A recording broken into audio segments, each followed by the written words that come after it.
handa po ba tayo sa ganitong malakas na lindol tulad sa nangyari ngayon sa Mindanao? Ang MMDA po, sir, ay mayroong Metro Yacal Plus. Yan po ang ating plano para po sa paghahanda dito sa The Big One. Kasama na po dyan yung...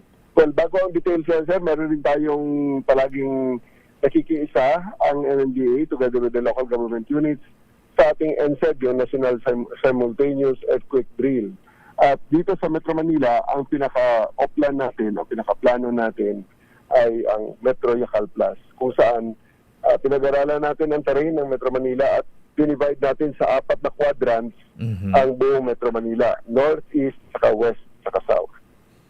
Ano po yan, General Sir? Ano itong North-East West quadrant na ito? Ha? Ito ba ay magagawing evacuation na centers? At noon ay napag-usapan po yung mga golf courses na pwedeng puntahan.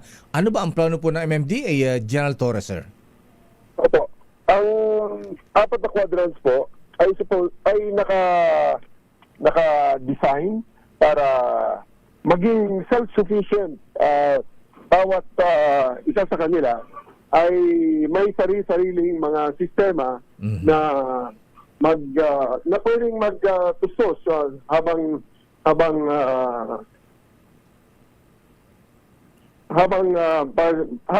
ating mga tao, ang mga personal na rin ang mobilize.